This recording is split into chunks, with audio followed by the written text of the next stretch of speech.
Graça e paz, meus irmãos. É uma grande alegria estar voltando aqui à Igreja Presbiteriana do Catolé, onde, como bem o disse o pastor Flauber, eu estive muitas vezes, tive a oportunidade de cultuar muitas vezes com os irmãos, e há exatamente um ano eu estive aqui, a convite do presbítero Edvan, para trazer a palavra de Deus, quando a UPH estava se inaugurando, não é? Dando o primeiro passo. E chegamos agora, a UPH já tem um ano de idade, esta importante sociedade interna, que tem como finalidade precípua pescar vidas para Cristo e trabalhar de forma colegiada com as demais sociedades internas, como nos diz o manual. São forças agregadoras que não têm como finalidade competir em absoluto, mas cooperar, de modo a que a obra de Deus seja feita, o nome do Senhor seja glorificado e vidas sejam alcançadas pelo poder do Evangelho. Uma alegria reencontrar os irmãos, pastor Flauber, presbítero Itiel, está ali, com Clênia, né, com quem dividimos durante um bom tempo o presbiterato ali na Igreja Presbiteriana Central.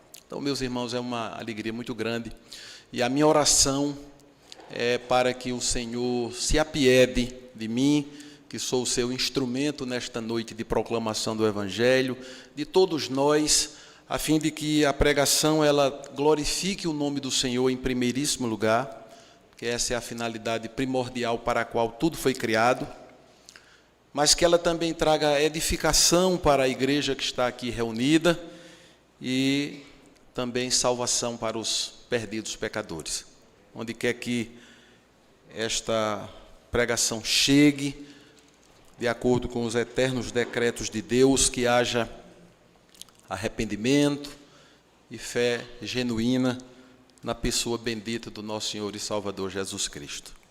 Meus irmãos, assentados como os irmãos se encontram, vamos abrir a palavra de Deus no livro de Atos dos Apóstolos, no capítulo 8, e nós vamos ler a partir do versículo 26. Até o versículo 40. Atos dos Apóstolos, capítulo 8, do versículo 26 ao versículo 40.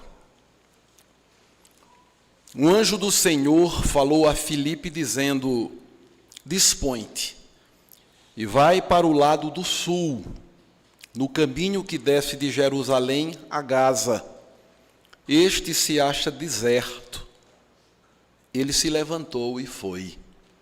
Eis que um etíope, eunuco, alto oficial de Candace, rainha dos etíopes, o qual era superintendente de todo o seu tesouro, que viera adorar em Jerusalém, estava de volta e, assentado no seu carro, vinha lendo o profeta Isaías. Então disse o Espírito a Filipe: aproxima-te desse carro e acompanha-o.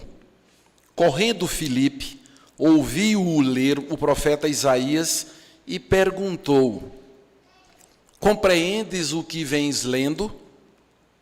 Ele respondeu: como poderei entender se alguém não me explicar? E convidou Filipe a subir e a sentar-se junto a ele. Ora, a passagem da Escritura que estava lendo era esta: fui levado como ovelha ao matadouro, e como um cordeiro mudo perante o seu tosquiador, assim ele não abriu a boca.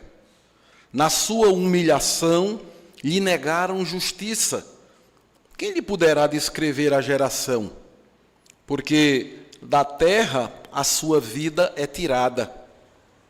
Então o eunuco disse a Filipe: peço-te que me expliques a quem se refere o profeta.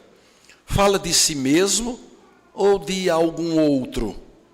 Então, Filipe explicou. E, começando por esta passagem da Escritura, anunciou-lhe a Jesus. Seguindo eles caminho fora, chegando a certo lugar onde havia água, disse o eunuco: eis aqui água, quem pede que eu seja batizado? Filipe respondeu: é lícito, se creis de todo o coração. E respondendo ele, disse: creio que Jesus Cristo é o Filho de Deus.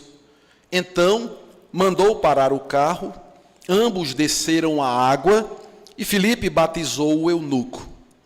Quando saíram da água, o Espírito do Senhor arrebatou a Filipe, não o vendo mais o eunuco, e este foi seguindo o seu caminho, cheio de júbilo. Mas Filipe veio a achar-se em Azoto, e passando além, evangelizava todas as cidades, até chegar a Cesareia. Que o Senhor aplique a sua palavra aos nossos corações.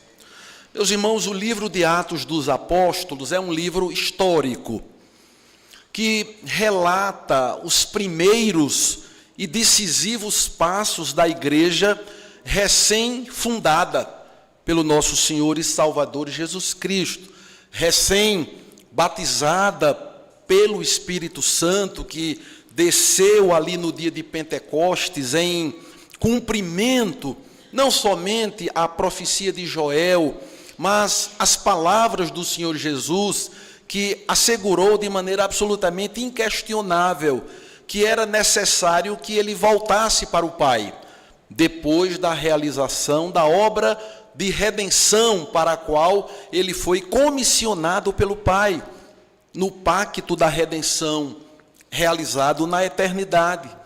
E Jesus deixa claro que, se ele não retornasse ao Pai, o Espírito Santo não viria.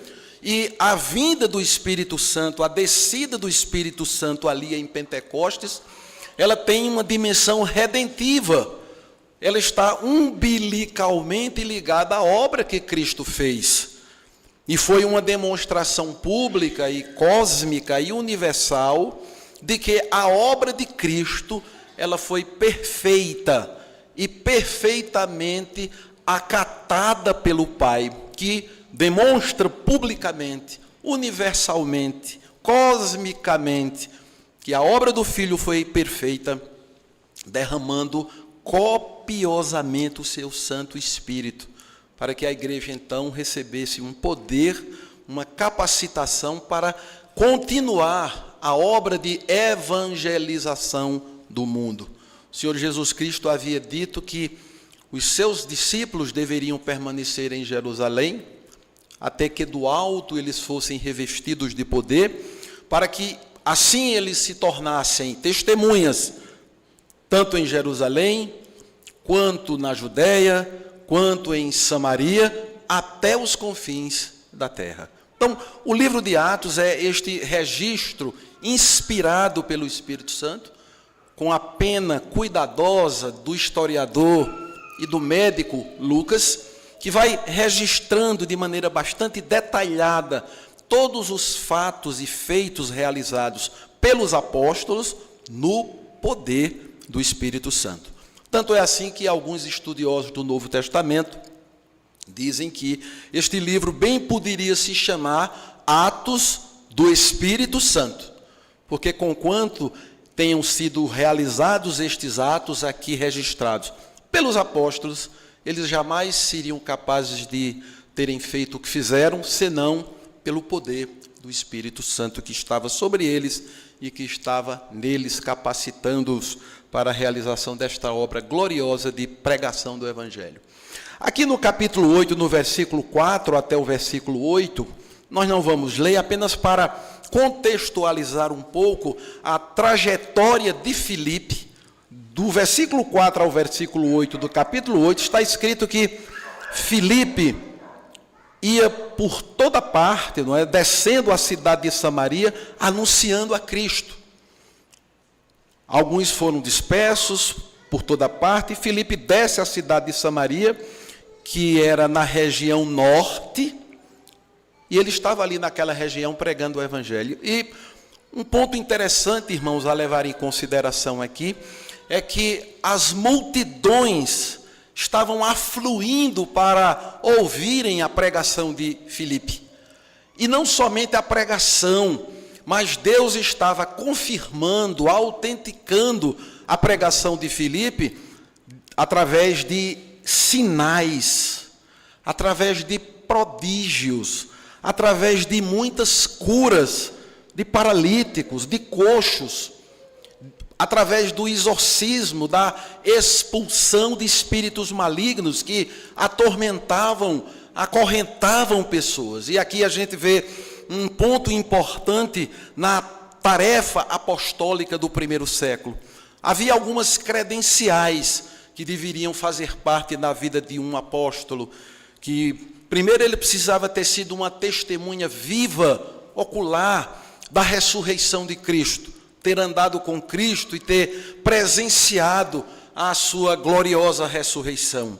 Depois, eles eram canais, veículos da transmissão da revelação especial que Deus estava realizando de modo progressivo, histórico, dinâmico, até se consumar na pessoa de Cristo e no próprio fechamento do cânone da Escritura como um todo. E depois, o Senhor autenticava o ministério desses homens através de grandes milagres, de grandes prodígios, de grandes sinais, não somente expulsando demônios, mas curando enfermos, paralíticos, cegos, até mesmo ressuscitando mortos.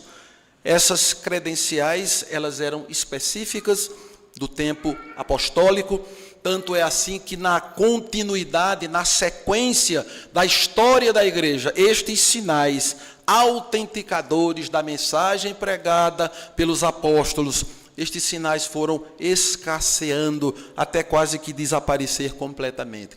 Não porque Deus tornou-se menos capacitado para realizar prodígios, mas porque foi do seu agrado, naquele contexto, naquela circunstância específica, autenticar a pregação apostólica por meio de grandes sinais, de grandes prodígios, de grandes maravilhas, absolutamente distintas daquilo que vemos nos dias de hoje, quando falsos apóstolos têm invocado para si esta prerrogativa absolutamente insustentável e nem um pouco chancelada pelas Escrituras Sagradas.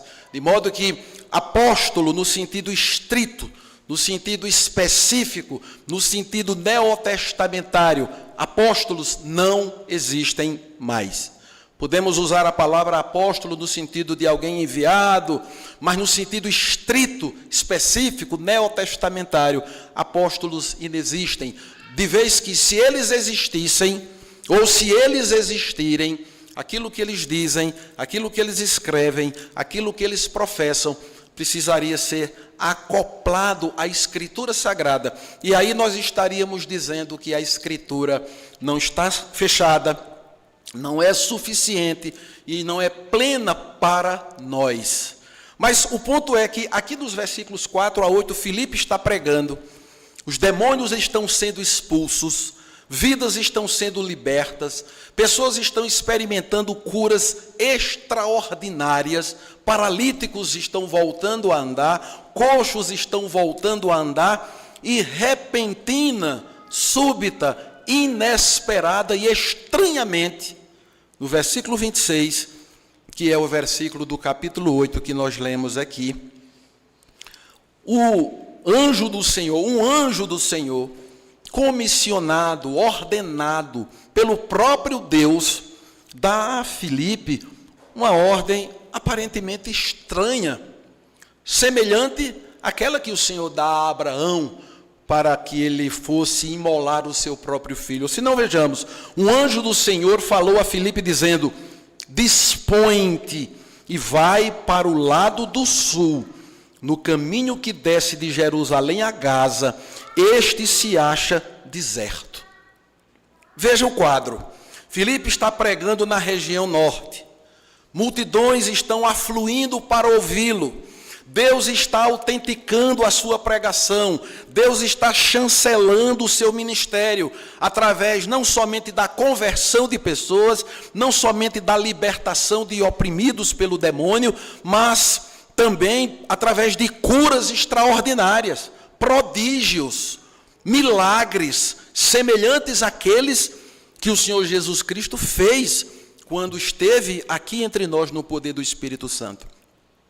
E agora o anjo aparece a Filipe e diz: vai agora para a banda do sul, para uma região deserta. É algo estranho. Ele está pregando para multidões que estão acolhendo, aceitando, acolhendo a sua palavra pela obra do Espírito que estava sendo realizada nelas, e agora o Senhor diz: vá para a banda do sul, vá lá para o caminho que desce de Jerusalém a Gaza, este se acha deserto. É a palavra do Senhor pela instrumentalidade de um anjo, que são espíritos ministradores em favor daqueles que vão herdar a salvação.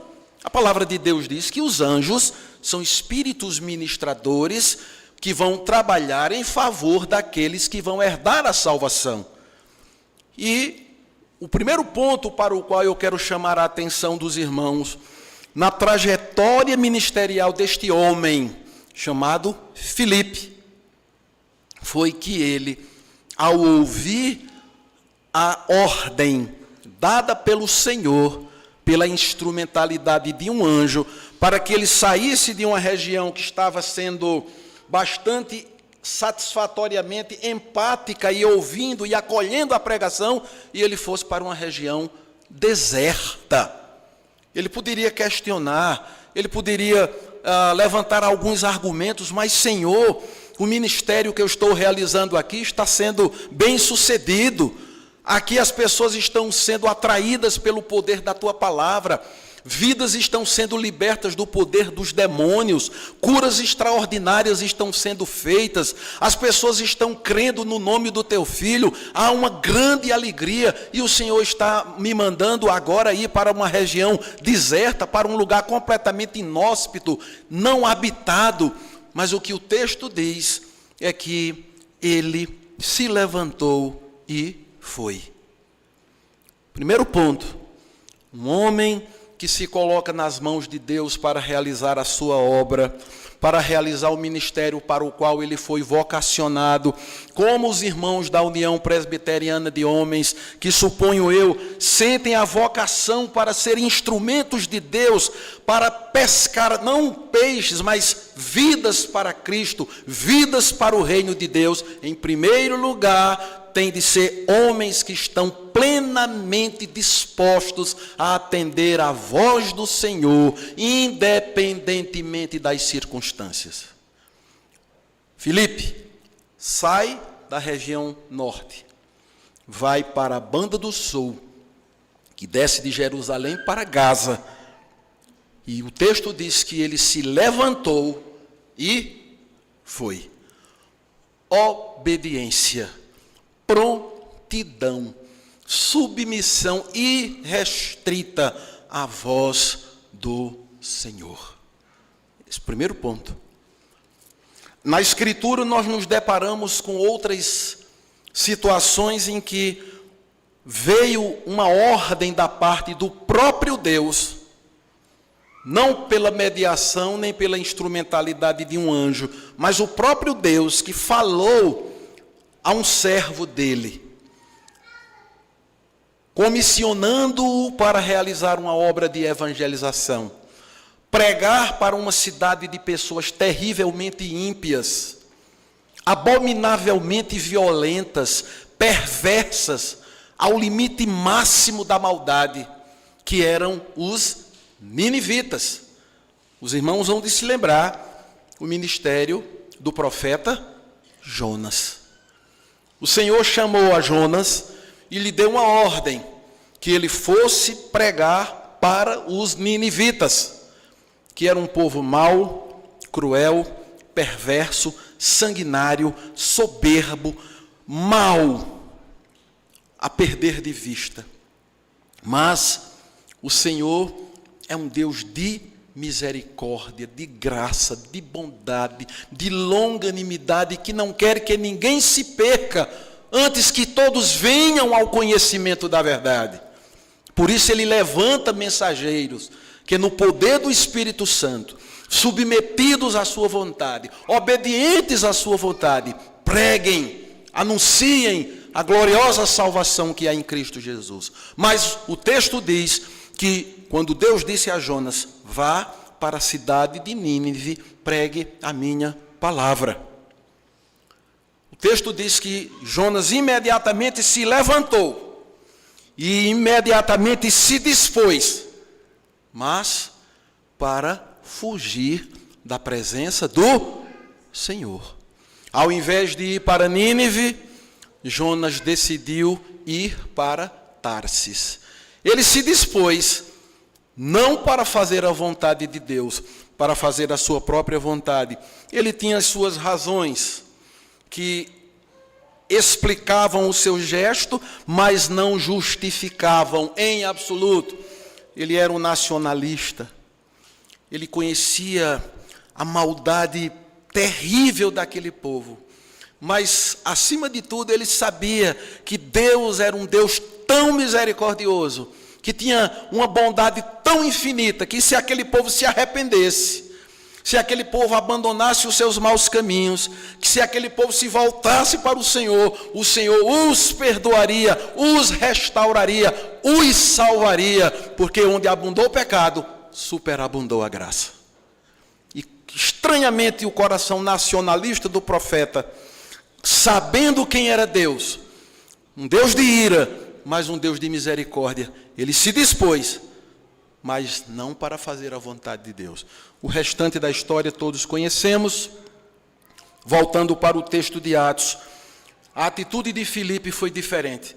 Ao ouvir a voz dada pelo anjo, vá para a banda do sul, deixe a região norte, a despeito do êxito, do sucesso, a despeito da confirmação do ministério aí, vá para a banda do sul. E o texto diz que ele se levantou e foi. Meus irmãos, nós somos reformados. E quando dizemos que somos reformados, não estamos querendo pugnar por um modismo, por algo assim, meramente, apenas uma lembrança histórica de um fato, absolutamente.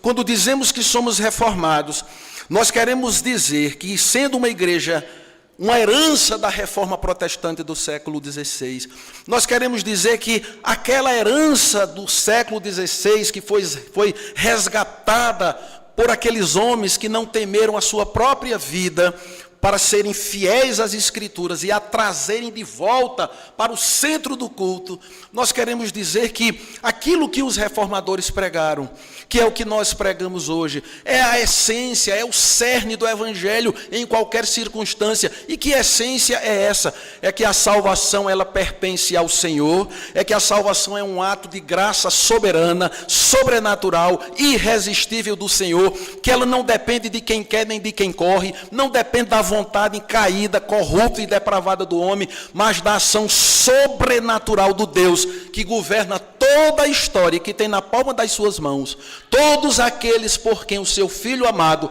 morreu na cruz do Calvário há 2000 anos, e em quem o Espírito Santo, no tempo e na história, pela instrumentalidade da pregação fiel, vai aplicar os benefícios da obra de Cristo e vai atraí-los irresistivelmente ao senhorio de Cristo.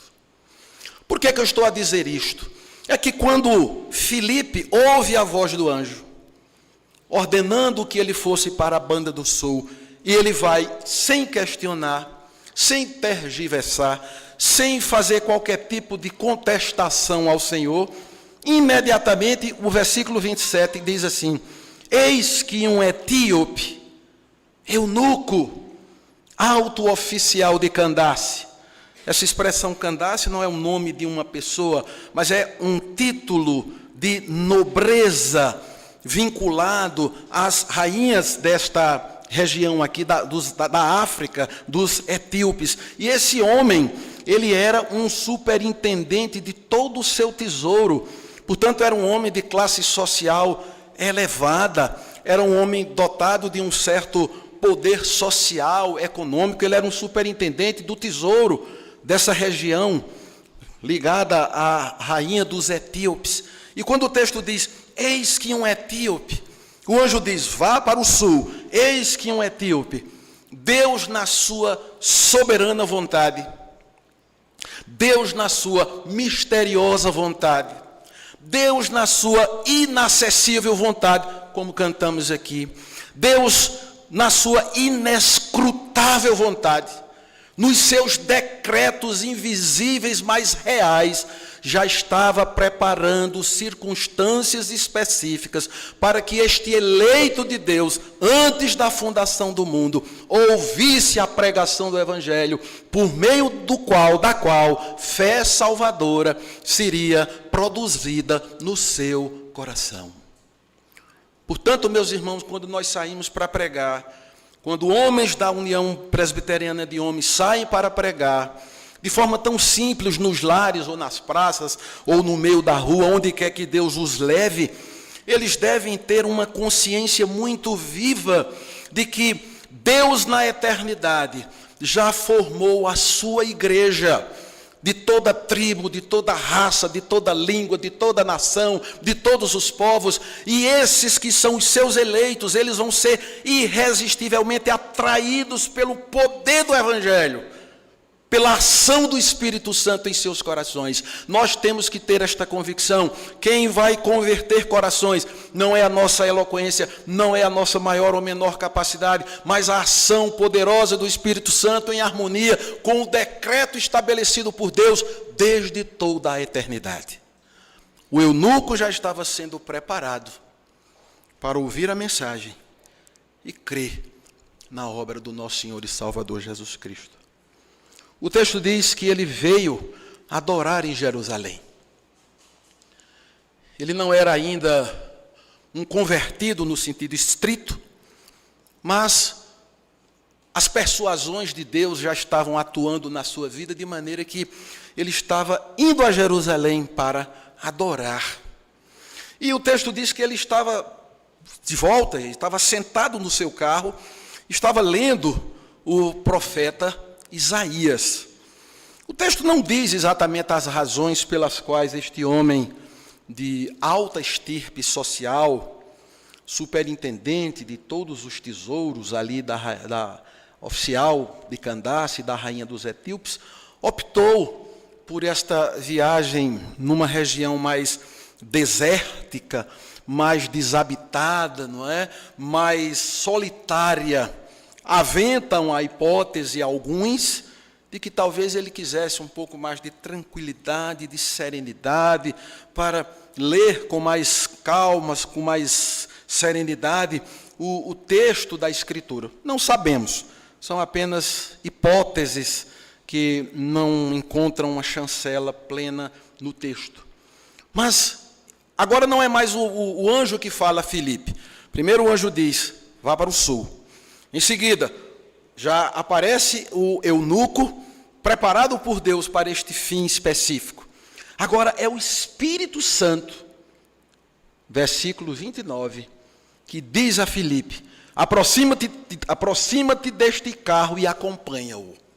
Você já pensou nessa cena? Uma carruagem está caminhando e o Espírito Santo fala a você, aproxima-te deste carro, corre. E ele teve de correr. O versículo 30 diz que ele correu. Precisava de um preparo físico bom para correr e aproximar-se daquele carro. Um ponto importante, irmãos, para o qual eu quero também chamar a atenção, é que no livro de Atos dos Apóstolos, como dissemos, sendo o livro dos Atos do Espírito Santo, o Espírito Santo aqui, ele fala. E o Espírito, como pessoa, ele fala. O Espírito Santo não é uma força, não é uma energia, não é um vento, não é uma atmosfera. Ele é uma pessoa da Trindade, que tem os seus atributos semelhantes aos do Pai e aos do Filho. Ele não é o Filho, ele não é o Pai, é a pessoa do Espírito Santo, tem os seus atributos, sendo um dos mais gloriosos o de ser doador da vida.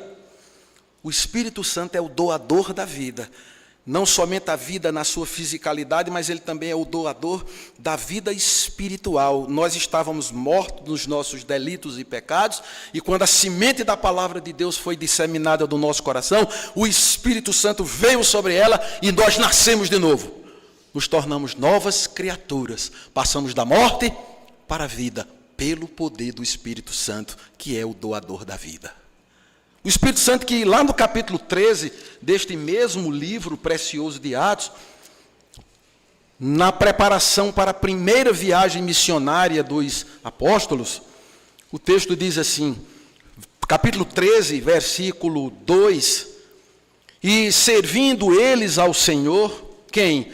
Barnabé, Simeão, Lúcio de Cirene, Manaém, Colácio de Herodes, o tetrarca e Saulo, servindo eles ao Senhor e jejuando, disse o Espírito Santo, separai-me agora, Barnabé e Saulo, para a obra a que os tenho chamado. Então o texto está dizendo que foi o Espírito Santo quem falou, audivelmente. Hoje, o Espírito Santo continua falando, não audivelmente, mas o Espírito Santo fala quando a palavra de Deus está sendo pregada, ensinada, proclamada ou exposta. O Espírito Santo toma a palavra e a aplica aos corações. João Calvino, o reformador, vai dizer que a palavra de Deus, as sagradas escrituras, elas são a escola do Espírito. E o Espírito fala à igreja pela instrumentalidade da palavra que ele mesmo inspirou, inerrante, infalível, autoritativa e normativamente. Se eu quero ouvir a voz do Espírito Santo, a voz de Deus falando ao meu coração, aqui está um momento precioso, quando a palavra de Deus está sendo pregada, exposta, explicada e ensinada. Então o Espírito Santo agora não é mais o anjo, é o Espírito Santo que diz, aproxima-te deste carro e acompanha-o. E novamente, mais uma vez, Filipe demonstra toda a sua obediência, toda a sua submissão, toda a seu subjugar deliberado ao senhorio do Senhor, e ele corre em direção àquele carro, e correndo, ele escuta aquele homem lendo o profeta Isaías. Aqui fica óbvio, claro, o texto deixa muito claro, que ele estava fazendo uma leitura em voz alta. Isso é um ponto importante do culto também, quando nós fazemos a leitura na liturgia, a leitura do texto bíblico. É tão preciosa esta circunstância do culto, quando nós lemos em voz alta a palavra de Deus, a sua entonação, no seu ritmo adequado, e nós já vamos abrindo o coração para que essa leitura já vá penetrando dentro de nós e agindo dentro de nós. A leitura em voz alta também é pedagogicamente um instrumento que muitas vezes ajuda a gente a entender determinadas coisas. Eu mesmo já passei pela experiência de ler um texto, bíblico ou não, e sentir uma certa dificuldade, o texto parece um tanto impenetrável. Quando você faz a leitura em voz alta, tentando encontrar uma voz, uma tonalidade, determinados sentidos que pareciam meio resistentes, eles vão se alargando e, de repente, você começa a compreender com muito mais clareza. É uma experiência boa a da leitura em voz alta, inclusive da Escritura. Então, Filipe ouve aquele homem lendo o texto em voz alta. E ele pergunta, compreendes o que vens lendo? Um outro ponto aqui, Filipe era um homem obediente ao Senhor, dependente do Senhor, cativo à vontade do Senhor para a realização do seu ministério. E ele também era um homem sensível para aproveitar as oportunidades. O Espírito disse: aproxime-se desse carro. Ele se aproxima do carro. Quando ele se aproxima, ele escuta o eunuco lendo em voz alta. Ele poderia ter ficado silencioso ali e não haveria comunicação possível. Mas ele teve sensibilidade e ele perguntou: você está entendendo o que você está lendo? Um ponto importante aqui, meus irmãos, é que quem evangeliza, quem está predisposto a compartilhar a palavra de Deus, a levar o evangelho da salvação, precisa pedir ao Espírito Santo esta sensibilidade para você saber de onde você vai partir, da realidade da pessoa com quem você está interagindo. Você precisa partir da realidade dela para poder levar a mensagem da salvação. Vejamos um caso nas Escrituras bastante elucidativo a esse respeito. O apóstolo Paulo, lá no capítulo 17 do livro de Atos dos Apóstolos, ele chega ali naquela região do Areópago de Atenas, um lugar onde intelectuais se reuniam para discutir questões filosóficas, e o texto diz que naquele lugar eles não faziam outra coisa senão discutir as últimas novidades do campo da filosofia, do campo das artes, do campo do pensamento. Eles gostavam de discutir, eles eram intelectuais que gostavam de criar ambientes propícios para a discussão. E Paulo chega lá, e o texto diz que Paulo observou que havia ali uma quantidade inumerável de altares, consagrados a um número igualmente inumerável de deuses. E aquele povo altamente supersticioso, altamente idólatra, não querendo que nenhum Deus ficasse de fora da sua adoração, não querendo ficar em falta com nenhum Deus, mas ao mesmo tempo não conhecendo todos os deuses, eles tiveram uma saída inteligente e criaram um altar ao Deus desconhecido. Seja ele quem for, sinta-se contemplado.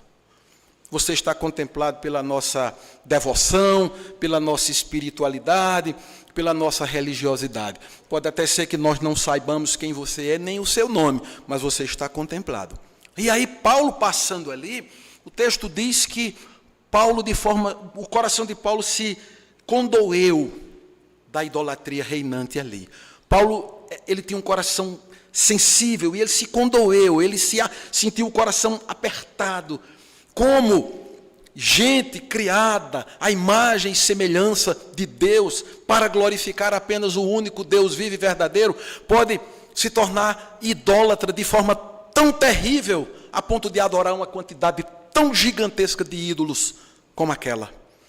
O coração de Paulo se aperta, se condói, se contrita, mas como um missionário sensível e atento às situações específicas para fazer delas o ponto de partida, o ponto de engate com o seu interlocutor, ele disse: varões atenienses, em tudo eu vos vejo muito supersticiosos, porque passando no vosso meio, vi uma quantidade enorme de altares, devotados a muitos deuses, e ao Deus desconhecido. Pois é esse Deus a quem vocês não conhecem que eu anuncio. Ele é o Deus criador de todas as coisas. Ele é o Deus que de nada precisa, pelo contrário, nele nós vivemos, nos movemos e existimos. Ele é o Deus que não somente criou, mas sustenta todas as coisas. Ele é o Deus todo-poderoso que a todos dá a respiração, a vida e tudo mais. Esse Deus todo-poderoso, ele é um Deus santo e ele vai julgar o mundo. E para que não pairasse dúvida de que ele vai julgar o mundo, ele ressuscitou o seu filho, um varão poderoso em obras e palavras. Mas esse Deus que vocês não conhecem, sendo tudo isto, ele também é um Deus misericordioso, a ponto de, não levando em conta os tempos da ignorância, convocar, notificar, apelar a todos os homens que se arrependam e creiam no seu Filho Jesus. Paulo aproveitou aquela circunstância e disse: é aqui que eu vou, é a partir desse ponto de contato que eu vou comunicar o Evangelho e anunciar a eles o único e vivo Deus verdadeiro. Filipe escutou aquele homem lendo. Já tinha recebido uma ordem de um anjo. Agora essa ordem se refina e vem do próprio Espírito Santo. E ele, ao ouvir aquele homem lendo, ele pergunta: você está entendendo o que você está lendo? Você compreende o que você está lendo? O que você está lendo faz sentido? Você está tendo uma compreensão adequada, correta do que você está lendo? E o eunuco, com muita sinceridade, responde: como poderei entender se alguém não me explicar? Então, a situação já foi se tornando mais amistosa. Aquele eunuco já não era tão distante, tão estranho, tão alheio a Filipe. Tanto não era que ele convida Filipe a subir e a sentar-se com ele. Ele convidou Filipe: olha, sobe aqui, vem aqui comigo.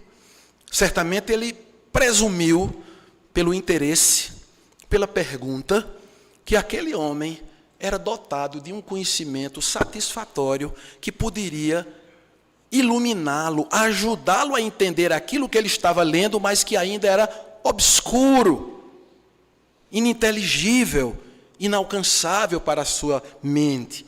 E o texto diz que Filipe subiu, ele convida Filipe para subir e assentar-se com ele. Ora, a passagem da Escritura que estava lendo era esta: foi levado como ovelha ao matadouro e como um cordeiro mudo perante o seu tosquiador, assim ele não abriu a boca. Na sua humilhação lhe negaram justiça, quem lhe poderá descrever a geração? Porque da terra a sua vida é tirada. Então o eunuco disse a Filipe: peço-te que me expliques a quem se refere o profeta. Fala de si mesmo ou de algum outro? Provavelmente, ou durante algum tempo, o capítulo 53 de Isaías, hoje, que nós temos as escrituras todas nas nossas mãos, todo o cânone está aqui, nesta biblioteca do Espírito Santo, em 66 livros, nenhum de nós tem nenhuma dúvida, se de fato somos crentes em Jesus Cristo, que o capítulo 53 de Isaías, ele tem como personagem, como elemento, como protagonista para quem o texto aponta, a pessoa bendita do nosso Senhor e Salvador Jesus Cristo.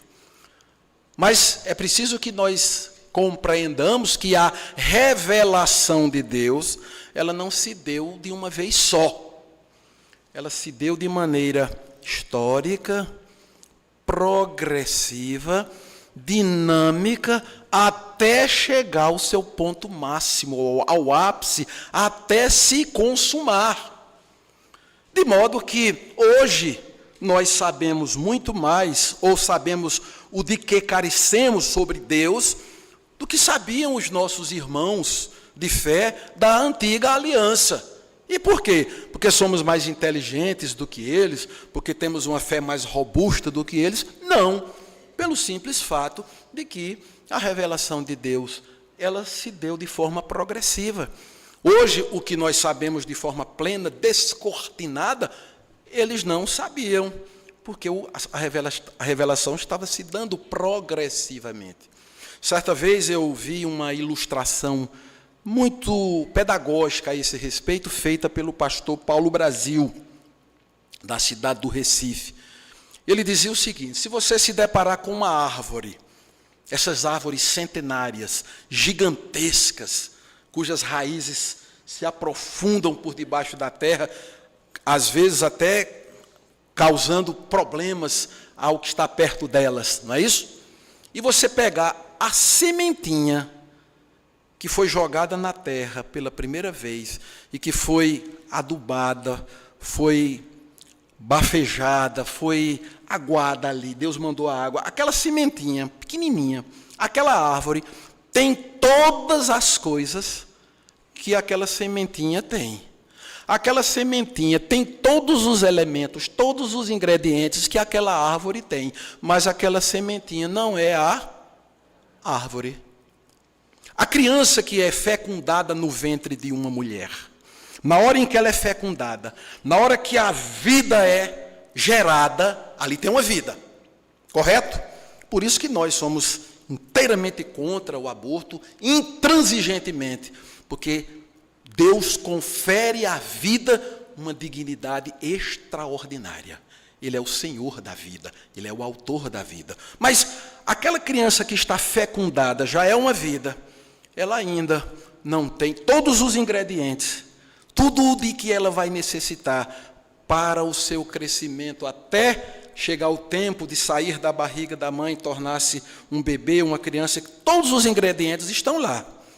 Mas ela não é ainda aquilo que ela vai se tornar. São pálidas ilustrações para com elas nós nos referirmos ao processo da revelação. A revelação foi como uma sementinha que foi plantada e ela foi crescendo, ela foi se desenvolvendo até atingir o ponto culminante. Daí a razão pela qual o eunuco, como de resto muitos do Antigo Testamento, não tinham uma clareza plena a respeito de quem era o referente das profecias presentes em Isaías 53. Uns achavam que era o povo de Israel, mas não tinham a clareza que era o Senhor Jesus, Cristo. Então, o eunuco, copartícipe desta dificuldade de interpretação, ele pergunta a Filipe: o profeta fala de si mesmo ou o profeta fala de algum outro? Então Filipe explicou. E começando por esta passagem da Escritura, anunciou-lhe Jesus. Eu quero apontar para uma terceira característica deste homem levantado por Deus, autenticado por Deus, com sinais, com prodígios, que foi tirado de um lugar em que seu ministério estava altamente exitoso, foi levado para um lugar deserto, atendeu de pronto, sem questionamento, submetendo-se inteiramente à voz do anjo, que era instrumento de Deus, depois do Espírito Santo, que era o próprio Deus, depois tendo a sensibilidade, a empatia, para estabelecer um ponto de contato com o seu interlocutor, que era o eunuco, a ponto de, ao ouvi-lo ler, perguntar: você está entendendo o que você está lendo? Como é que eu posso entender se ninguém me explica? Então, suba aqui, vem aqui, talvez você seja a pessoa separada, ideal, adequada, para me ajudar a entender. Olha, essa passagem aqui, o profeta está falando dele mesmo, o profeta está falando de outra pessoa. Afinal de contas, quem é esta pessoa que foi levada como ovelha ao matadouro? Quem é este que foi como um cordeiro mudo perante o seu tosquiador? Quem é este que, na sua humilhação, não abriu a sua boca? Quem é esse a quem lhe foi negada a justiça? Quem é esse? É o profeta que está falando? É uma outra pessoa? O texto diz que Filipe explicou, e começando por esta passagem, anunciou-lhe a Jesus. O terceiro ponto para o qual eu quero chamar a nossa atenção é que o pregador, o disseminador da boa semente, aquele que vai falar de Jesus com confiança nele, com entusiasmo na ação, com união fraternal, como um homem de UPH ou como outro homem que não pertence a uma sociedade, mas que é chamado por Deus, como todos chamamos para pregar o Evangelho, nós precisamos conhecer bem a palavra de Deus. Nós não podemos presumir que a pregação é simplesmente: Deus tem um plano lindo para a sua vida, Deus ama você e quer fazer uma coisa bacana, bela na sua vida. Venha para Cristo que Ele vai resolver os seus problemas, vai solucionar todas as suas inquietações. Isto não é pregação, isto não é evangelização, isto não é a mensagem genuína, autêntica, que nós recebemos como comissionamento do Senhor. Nós fomos levantados para pregar um evangelho que diz aos homens que Cristo morreu por causa dos nossos pecados e ressuscitou ao terceiro dia para a nossa justificação. E Filipe tinha esta compreensão, tanto é que ele, começando por esta passagem da Escritura, ele conhecia a quem se referia aquele que estava descrito ali com uma riqueza extraordinária de detalhes. E ele começa por essa Escritura, e ele anuncia Jesus. Precisamos conhecer a palavra de Deus, precisamos conhecer a natureza do Evangelho, precisamos conhecer a lei de Deus. A pregação do Evangelho não se desconecta da lei. A lei e o Evangelho andam de mãos dadas. Spurgeon, pregador batista, calvinista, dizia: Deus não reveste a ninguém com o manto da sua justiça, sem antes o ter ferido com os aguilhões da sua lei. Deus não reveste a ninguém com o manto da justiça do seu Filho, sem antes o ter ferido com os aguilhões da sua lei.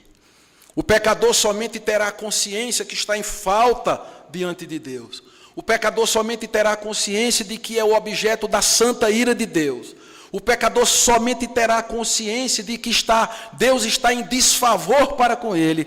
O pecador somente terá consciência da malignidade do seu pecado, do quanto ele ultraja os céus e a Deus, se ele se deparar com uma pregação que, antes de apontar para as boas novas do Evangelho, coloca diante do pecador a realidade da santa lei de Deus, que, tendo sido quebrada, exige inapelavelmente a morte de todo aquele que a quebrar. É quando o pecador se depara com a lei de Deus e vê a sua miséria, que o Espírito Santo vai ao seu coração e discurtir na sua realidade e o leva à humilhação completa. É que ele corre para Cristo, para em Cristo receber o perdão, a misericórdia. Sem a lei de Deus, o pecador não vai ter consciência da sua miséria e do seu pecado. Os puritanos gostavam de dizer que a lei é como um bastão que o pregador empunha na sua mão. E o pecador, ele se abriga debaixo de uma árvore, que é a árvore da justiça própria, da autojustiça, de uma presumida ilusão de que ele tem méritos para estar diante de Deus. E o pregador, quando anuncia a santa lei de Deus, com o seu bastão, ele vai batendo naquela árvore, onde o pecador está tentando se cobrir com a sua inútil justiça própria. E aquele bastão vai batendo, até que o pecador sai daquela árvore, desnudo completamente, morto, cego, nu. E então, diante da realidade da santidade de Deus, vendo-se completamente perdido, o Espírito Santo vai ao seu coração, depois de mostrar a sua completa falência moral e espiritual. Então, arrependido, ele vai a Cristo em humilhação, arrependido, confessando Jesus como seu único e suficiente Salvador. E então agora, ele pode sair dali perdoado, justificado, salvo para a glória de Deus. Isso é o Evangelho. O que Filipe faz aqui é isso. Ele começa naquela Escritura. Ele conhecia aquela Escritura. Mas não só conhecia a Escritura, ele sabia que aquela Escritura apontava para Cristo. Quarto ponto, meus irmãos.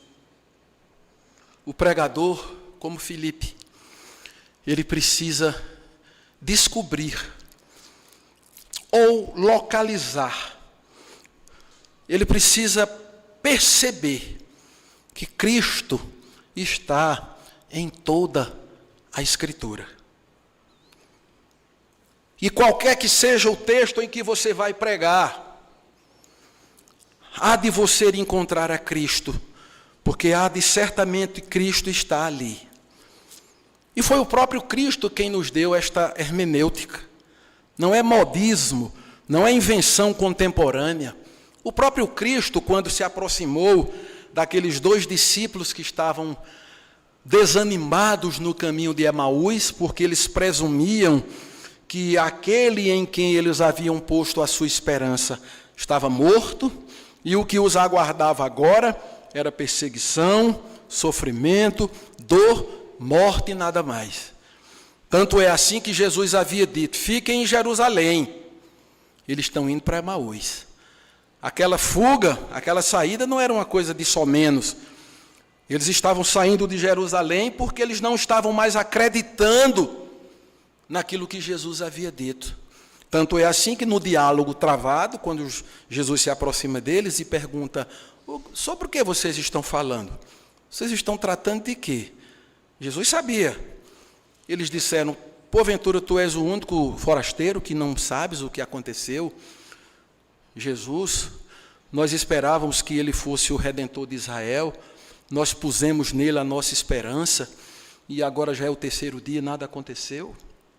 Aquilo que eles estavam imaginando que era a derrota, na verdade era a sua grande vitória. Jesus já tinha dito: o Filho do Homem vai ser levado, entregue aos pecadores, vai morrer, mas ao 3º dia ele vai ressuscitar. Era um dia de domingo, dia da vitória, dia do Senhor, quando nós nos reunimos para glorificar a Deus e dizer: Ele vive pelos séculos dos séculos. Mas os discípulos estavam acabrunhados, amedrontados, porque não estavam compreendendo a Escritura. Quando Jesus se aproxima, o texto diz que Jesus abre-lhes o coração, para que eles entendam. E começando por Moisés, passando pelos profetas, passando pelos salmos, passando pela literatura de sabedoria, até chegar ao Novo Testamento, Jesus está dizendo: eu sou a pessoa central da Escritura, eu estou em toda parte, estou no Pentateuco, estou nos reis, nas crônicas, nos profetas, nos salmos, em provérbios, nos profetas maiores, nos menores, nos evangelhos, nas cartas pastorais, no Apocalipse. Se nós pudéssemos apertar esta Bíblia assim, com olhos espirituais, perceberíamos que dela jorraria o sangue do Cordeiro. Cristo está em toda a Escritura. Portanto, pregar o Evangelho é pregar Cristo. Pregar Cristo é pregar o Evangelho. Não pregar Cristo não é pregar o Evangelho. E aqui um detalhe importante. Nós podemos até ser bíblicos, sem necessariamente sermos evangélicos no sentido estrito e pleno da palavra. Vou dizer de novo e, por favor, compreendam o que estou a dizer. Eu posso até ser bíblico no sentido de que eu não estou distorcendo, eu não estou pervertendo, eu não estou corrompendo a Escritura, eu não estou inventando, não estou dizendo algo que ela não disse, nem mesmo estou subtraindo o que ela disse. Mas é possível que, sendo bíblico, eu não atinja o cerne, que é apontar para Cristo, para a sua cruz, para a sua glória, para os seus atributos, para o seu ministério, para a sua morte, para a sua ressurreição, para a essência do Evangelho, que é Cristo. Cristo é a essência do Evangelho, a essência do Evangelho é Cristo.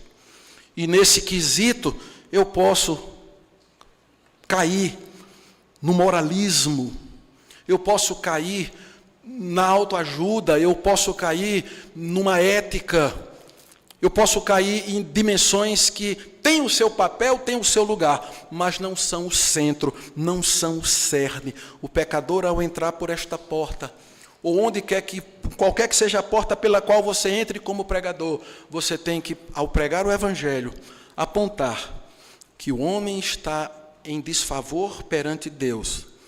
Ele está debaixo da santa e justa ira de Deus, mas Deus em Cristo providenciou uma grande salvação. É o que Filipe faz. E eles seguem, o texto vai caminhando, e meus irmãos, a pregação de Filipe, ou a explicação de Filipe, foi de tal modo convincente pelo poder do Espírito. O Espírito operou em Filipe de uma maneira tão extraordinária, que quando o eunuco passou em algum lugar, que ele viu água, ele disse: pronto, aqui tem água. O que é que me impede de ser batizado? O que é que está faltando? E Filipe disse: nada. Se você crê de todo o coração, se com a sua boca você confessar, e no seu coração você crê em Jesus, você será salvo. Paulo diz lá em Romanos, todo aquele que invocar o nome do Senhor será salvo. E o eunuco, ao ouvir isso, ele diz, eu creio que Jesus é o Filho de Deus. Lá no final do livro de João, Evangelho, João diz que Jesus fez muito mais milagres do que os que estão registrados aqui. Ele usa até uma figura de linguagem, uma hipérbole, né? Ele diz, olha, nem os livros do mundo todo eram capazes de registrar. É claro que quando ele diz isso, ele está querendo enfatizar que Jesus fez muito mais sinais. Contudo, os que aqui estão registrados o foram pela vontade de Deus, pela ação do Espírito Santo. Mas ele diz assim, estes ficaram aqui registrados para que vocês creiam que ele é o Filho de Deus, e para que, crendo, vocês tenham vida em seu nome. O eunuco diz, eu creio que ele é o Filho de Deus, eu creio que ele é o Messias prometido, eu creio que ele é o desejado das nações, eu creio que ele é o Redentor, eu creio que ele é o meu substituto, o meu reconciliador, eu creio que ele é o Filho de Deus prometido desde os tempos eternos, eu creio que ele é aquele prometido pelos profetas do Antigo Testamento, eu creio que ele é o meu Salvador. Então, pararam o carro, desceram a água, Filipe batizou o eunuco, e quando saíram da água, o Espírito do Senhor, pum, arrebatou Filipe. Irmãos, isso é algo cinematográfico, não é? É uma coisa assim que a mente da gente não alcança. É como uma coisa num filme assim. Você está aqui, de repente você está ali. A gente não sabe como foi isso aqui, mas o texto está dizendo que o Espírito, cumprida a missão, Filipe se colocou nas mãos de Deus, Filipe obedeceu a Deus, atendeu a voz do anjo, atendeu a voz do Espírito Santo, se aproximou do eunuco, pregou o evangelho, explicou a passagem de Isaías, o eunuco se converteu, foi batizado, a missão foi cumprida, terminada. Agora o Espírito Santo pegou Filipe e o levou longe. O eunuco não viu mais Filipe, mas agora o eunuco estava cheio de júbilo, cheio de alegria e completamente salvo pela mensagem que lhe havia sido pregada. Filipe veio a achar-se em Azoto e, passando além, evangelizava todas as cidades até chegar a Cesareia. Meus irmãos, aplicação muito simples para mim e para você. Disponhamo-nos nas mãos do Senhor para sermos instrumentos dele para a salvação daqueles que Deus soberanamente já elegeu antes da fundação do mundo. Mas essas pessoas precisarão ouvir a palavra de Deus, porque a fé vem pelo ouvir e o ouvir pela pregação. Alguns calvinistas no passado exageraram na dose da soberania de Deus e disseram, não precisamos pregar. Deus vai trazer quem Ele quiser, não precisamos evangelizar, não precisamos orar, não precisamos nada. Deus é soberano, Ele já escolheu, vai trazer. Só tem um problema com esse pensamento, ele não é bíblico. O Deus que pré-ordena os fins é o mesmo Deus que pré-ordena os meios. O fim é a salvação, os meios, o meio, a pregação do Evangelho. Que a UPH, recém-fundada, criada e com 1 ano de vida, olhe para Cristo, o autor e consumador da fé, e aprendendo com o ministério de Filipe, se disponha a ouvir a voz do Senhor, peça a sabedoria para que Deus dê estratégias para chegar às pessoas que o Senhor mesmo haverá de trazer, e se aprofunde cada vez mais no conhecimento da palavra de Deus, para pregar todo o conselho de Deus para o seu louvor e para a sua glória. Que Deus nos abençoe.